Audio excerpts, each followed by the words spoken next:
ចាន់ព្រារានៅសានឆ្ងាយម្លែណា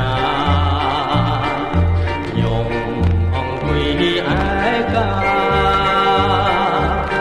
ជួយគុណច័ន្ទថាឯអាកាវាត្រីកំព្រា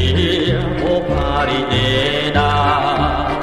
ត្រចាំងត្រចង់រីរះរងក្នុងសួនច្បារគួបាតី